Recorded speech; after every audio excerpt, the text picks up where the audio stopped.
Je sais les gars, je sais, ok. Je suis en pyjama, mais ne dites rien et ne cherchez pas à comprendre. C'est pas bon, cherchez pas à comprendre.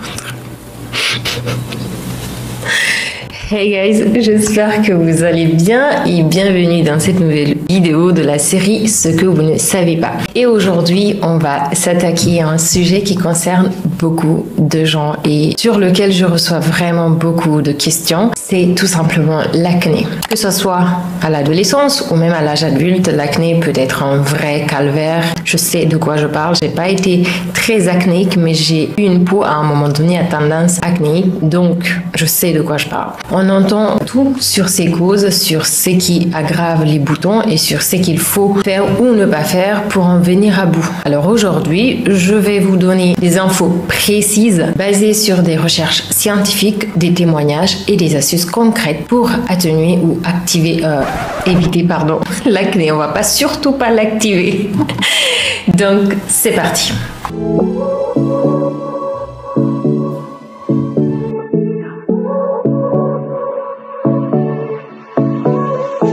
On va commencer par le commencement, ok? Qu'est-ce que l'acné à la base? Qu'est-ce que l'acné, les amis?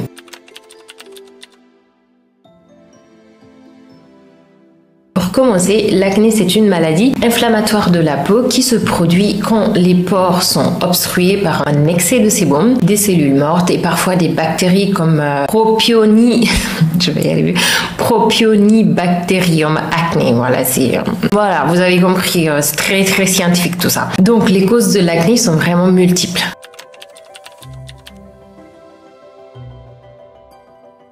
La première cause pointée du doigt en général, ce sont les hormones. À l'adolescence, les hormones sexuelles, comme les androgènes, stimulent la production de sébum chez les adultes. Des déséquilibres hormonaux, syndrome des ovaires polykystiques, règles irrégulières peuvent aussi jouer un rôle. Si vous voulez, c'est la base, les hormones en général d'éclat de l'acné, où on peut penser vraiment que ce sont des hormones qui font n'importe quoi dans ton corps. Et puis après, il y a la génétique. Si vos parents ont eu de l'acné, il y a de grandes chances que vous en ayez aussi. Donc voilà, il faut demander maman, papa, d'où ça vient. Et puis il y a le stress, et oui, le stress stimule la production de cortisol, une hormone qui favorise le sébum et donc les boutons, tout simplement. Puis après, on a les produits cosmétiques inadaptés. Certains produits trop gras ou comédogènes peuvent boucher les pores, donc il faut vraiment les éviter au max. Que vous ayez une peau à tendance acnéique ou pas, c'est important d'avoir des produits non comédogènes. Mais quand vous avez une peau sèche, la peau tolère plus ces produits, c'est vrai, mais vaut mieux les éviter quand même. Et puis après, on a ce problème que tout le monde pense être vrai, c'est la saleté. C'est vrai, il faut à la fois. Parce que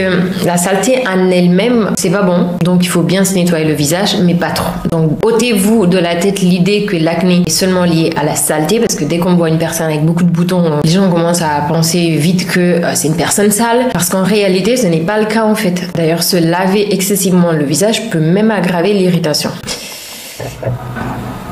Détendez-vous, c'est pas ça. Maintenant, on va parler du rôle de l'alimentation dans l'acné, parce qu'on oublie souvent qu'on est tout simplement le résultat de ce qu'on consomme. D'ailleurs, le lien entre l'alimentation et l'acné est souvent débattu, mais les recherches montrent quand même qu'il existe un très grand lien entre les deux, les amis. Ce que tu consommes, c'est ce que tu es. Plusieurs études ont montré que les produits laitiers, notamment le lait écrémé, peuvent aggraver l'acné en raison des hormones qu'ils contiennent. Et puis après, il y a les aliments à index glycémique élevé, c'est-à-dire le sucre, le pain blanc, les pâtes raffinées. Ces aliments augmentent rapidement la glycémie, ce qui stimule la production d'insuline. Et qui dit insuline, dit plus de sébum. Donc après, on a le chocolat. Contrairement aux idées reçues, ce n'est pas le chocolat en lui-même le problème, mais plutôt le sucre et les additifs qui s'y trouvent qui vont vous poser des problèmes. Du coup, le chocolat noir riche en cacao simple, rien à voir avec l'impact sur l'acné. Donc tu peux bouffer ton chocolat noir 70% cacao, il n'y a pas de souci. Une étude publiée dans le Journal of the Academy of Nutrition and Dietetics en 2014 a montré que les régimes pauvres en sucre raffiné et riches en fruits, légumes et protéines peuvent améliorer l'acné, tout simplement. Donc les amis, astuce numéro 1, c'est d'adopter une alimentation équilibrée. Ça, je le dirai jamais assez. Avec des aliments anti-inflammatoires comme les poissons gras, les noix, qui sont riches en oméga 3, et les légumes verts, etc. Voilà, vraiment des bons aliments, de la nourriture. Aussi saisonnière, moi je dirais, parce que vraiment actuellement, surtout les produits dans les rayons en Europe sont bourrés de produits chimiques pour qu'ils soient rouges, pour qu'ils grandissent vite. C'est des récoltes pas très nettes. Donc, peut-être aussi privilégier les consommations saisonnières, ça serait pas mal. Je pense que je vais faire une vidéo là-dessus. Ça m'intéresse beaucoup en fait. C'est très très intéressant de manger en fonction des saisons. Ça pourrait atténuer beaucoup de problèmes de santé, pas que l'acné en fait. Maintenant, les gestes et habitudes à adopter pour atténuer l'acné.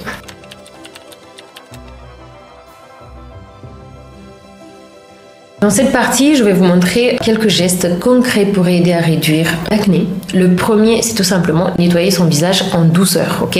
Je le dirai jamais assez, utiliser un nettoyant doux sans sulfate ni alcool matin et soir. Trop nettoyer ou utiliser des produits agressifs peut aggraver l'inflammation. Donc les produits avec sulfate et alcool, vous oubliez, d'accord? D'ailleurs, j'ai fait une vidéo là-dessus la dernière fois sur mon TikTok, n'hésitez pas à me suivre. C'est que j'ai arrêté de me démaquiller avec des démaquillants parce que tout récemment, j'en avais plus mon démaquillant préféré qui est celui de Typologie. Et j'ai pris un derma machin dans le supermarché. Et donc, j'ai fini avec le visage plein de petits boutons, donc j'ai arrêté. Du coup, je me nettoie le visage avec ma brosse. Vous savez, les mini brosses électriques là, d'ailleurs, le mien il marche plus, je vais mécaniquement. Je mets tout simplement mon savon dessus que je fabrique moi-même à la maison. Si vous n'en avez pas, essayez les savons faits artisanalement. Donc, vous avez sûrement vos créateurs dans votre petit quartier, dans votre petite ville. Vous avez un créateur, un artisan qui fabrique des savons parce qu'ils sont beaucoup plus sains, ils sont glycérinés. À ce moment-là, on n'a pas à lever la glycérine, ce que les industriels font souvent, ils enlèvent la glycérine en fait. Et du coup, vous avez votre savon qui va sécher tout simplement dans votre toilette, ce qui veut dire qu'il n'est pas hydratant, qu'il est très agressif. Et donc, privilégiez les savons faits artisanalement, c'est très important. Comme ça, vous avez un savon qui est très doux. Donc, je disais que j'ai fait cette vidéo pour montrer que je me démaquille rien qu'avec ma brosse et mon savon et ça suffit. Mon visage, il est propre. Il n'y a pas à dire, il faut forcément nettoyer un visage exprès fait pour ça. Il faut arrêter de croire tout ce qu'on nous fait croire. Vraiment, les industriels nous font bouffer tout et n'importe quoi juste pour avoir de l'argent. Ils veulent juste faire de l'argent sur nos problèmes, sur nos insécurités. C'est vraiment horrible à dire, mais c'est la vérité. Donc, après le nettoyage, vous avez aussi l'hydratation. Donc, la peau, même grasse, hein, je ne le dirai jamais assez une fois de plus, même grasse, la peau a besoin d'être hydratée. Beaucoup pensent que les peaux acnéiques n'ont pas besoin d'hydratation. C'est faux, c'est faux, c'est faux, c'est faux. Ok? C'est faux. Utilisez une crème légère, non comédogène, pour maintenir l'équilibre de la peau. Et puis après, vous avez évité tout simplement de... J'ai honte de dire ça parce que je le fais tout le temps. Les gars, je sais, vous sentez le vécu là, hein, je sais. Donc, en tout cas, toucher, percer ou gratter un bouton peut aggraver l'inflammation et laisser des cicatrices, ce qui n'est pas vraiment très joli, hein, ok?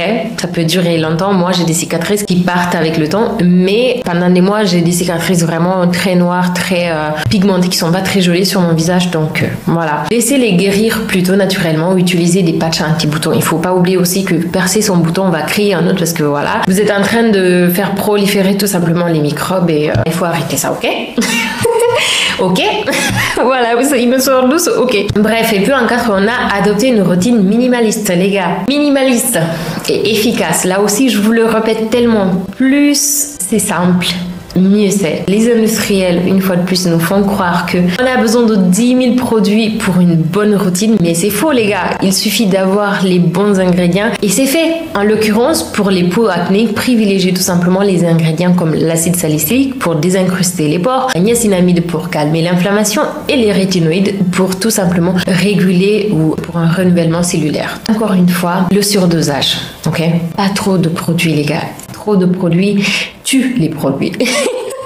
Je sais pas si ça se dit, mais trop de produits irritent la peau et aggravent les boutons. Donc, minimalisme à fond, les amis. Si vous voulez vraiment une peau nickel, je vous assure que je vais vous dire mon quotidien actuellement. En fait, j'arrive pas à avoir les produits que je veux ici. Donc, j'ai pas tout le temps les produits. Par exemple, actuellement, j'en ai presque pas. J'ai juste une crème de vitamine C. J'ai une autre crème anti-imperfection matifiante parce que j'ai la peau mixte. J'ai souvent beaucoup de sébum. Et donc, le soir, je me mets ma crème matifiante avant de me coucher. C'est tout ce que je mets. Je vous assure, actuellement, c'est tout ce que je mets. Mais regardez ma peau. Et le matin, je mets ma crème avec de la vitamine C et je rajoute tout simplement la crème solaire solaire en fait. C'est tout. Je ne mets pas autre chose sur ma peau actuellement parce que j'en ai pas justement. Je vais commander mais j'en ai pas. C'est pour vous dire à quel point plus c'est minimaliste, plus ça fonctionne. Regardez ma peau. Mais vraiment les gars, mais moi parfois je suis choquée. Je me dis mais quoi ? Je nettoie plus mon visage avec autre chose que mon savon. Ça aussi, ça joue. Donc, vraiment minimalisme. Maintenant, on va parler du rôle du sommeil et du stress. Parce que oui. Je tue le suspense, les gars. Dormir suffisamment et gérer son stress, c'est très, très important. Ça permet de réguler les hormones qui influencent l'acné. Voilà, c'est super important de dormir assez. Je vais vous expliquer un peu mon expérience. Moi, quand je suis stressée, ça se voit sur mon visage. Les pores dilatés, j'ai plein de petits boutons parce que moi en fait en général quand j'ai de l'acné c'est des micro-kystiques, c'est vraiment des micro-boutons mais qui épaississent la peau et c'est très très moche en fait et c'est pas agréable à toucher. Parfois même ça me brûle parce que ça fait des, tu vois, j'ai l'impression que ça te brûle en fait, c'est horrible. Donc moi quand je dors mal ça se voit et actuellement je dors vraiment pas bien et je me demande pourquoi ma peau me le fait pas. Dieu merci, j'ai beaucoup de commandes à la boutique de bougies et donc je ne dors pas, je travaille même de nuit, je dors vraiment vers minuit alors qu'à la base je dors vers 22h. Donc vraiment ça m'enlève 2 heures de sommeil et sans oublier que j'ai une petite fille et elle a recommencé tout simplement de se réveiller pour demander son bibi tard la nuit. Je comprends pas pourquoi les gars, si vous savez pourquoi dites-moi en commentaire parce que j'ai... Quand tu dors à minuit et que je te réveille à 5h pour donner le bibi, c'est pas évident. Parfois même pas 5h, encore 5h ça va, tu te lèves, tu vas prier, tu t'en vas. Non, 3h du matin la plupart du temps. Donc voilà, il faut vraiment bien dormir les gars. Vous pouvez utiliser la méditation ou le sport pour vous détendre si vous n'alliez pas vous détendre de vous-même. Donc, en conclusion, on se croirait dans une classe de... dans une classe de... je sais pas moi, de primaire en conclusion. Non, on dit plus ça au collège. Lycée ? Bref. En conclusion, on se croirait vraiment dans une classe. Bref. Donc, les amis, sachez que l'acné n'est pas du tout une fatalité, ok? On a, c'est vrai, des causes multiples et c'est pas facile tout le temps de les gérer. Mais même si c'est parfois long, ça prend du temps, hein. Il existe quand même des solutions. Une routine adaptée, une alimentation équilibrée et surtout de la patience. De la patience, les amis. Rappelez-vous, votre valeur ne dépend pas de votre peau. Ne vous faites pas avoir dans ces critères de beauté qu'on a aujourd'hui dans nos vies qui nous fatiguent, qui nous tuent. L'envie de sortir quand on n'est pas bien, quand on n'est pas joli, quand on se sent pas dans sa peau, quand on n'est pas bien maquillé, on se dit on sort pas. Mais on est toujours bien, on est toujours beau. Voilà, et toujours jolie. Moi, en tout cas, à mes yeux, je suis toujours belle. Pas tout le temps, mais la plupart du temps. L'acné ne vous définit pas en fait. Et vous n'êtes pas seul dans ce combat. Il y a plein de gens qui ont de l'acné. Si vous souffrez d'une acné persistante, n'hésitez pas à consulter un dermatologue pour trouver un traitement adapté parce qu'il faut comprendre, c'est ce que je dis toujours aux gens qui m'écrivent surtout sur Instagram par rapport à l'acné. Vraiment, je peux rien vous dire, je peux pas vous aider. Il faut aller voir un dermatologue, il faut aller voir un médecin pour trouver les causes principales de l'acné parce que c'est là la réelle solution, c'est de trouver d'où vient votre acné. Si vous ne savez pas d'où ça vient, vous pouvez pas le traiter. Il faut comprendre l'origine, donc c'est la base. Donc allez voir un professionnel de santé qui va vous aider à comprendre d'où vient vraiment votre acné. Et à partir de là, vous pourrez tout simplement trouver la solution. Donc voilà, je crois que j'ai fait le tour. J'ai dit ce que j'avais à dire. Partagez en commentaire vos expériences. Je crois que je vais faire une autre vidéo sur vraiment les solutions extrêmes sur l'acné. Vous savez, il y a aujourd'hui un peu Roaccutane et des choses comme ça. Je crois que je vais en parler dans une vidéo parce que c'est important de comprendre aussi comment ça fonctionne ces choses-là. Ça fonctionne pas toujours et puis parfois. Donc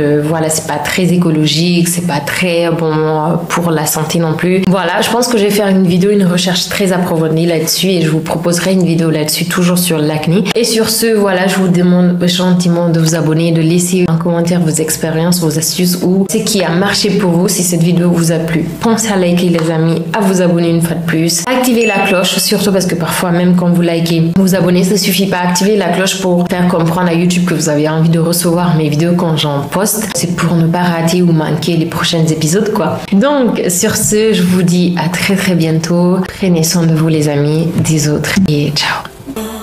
Just watch me breaking your sweat, your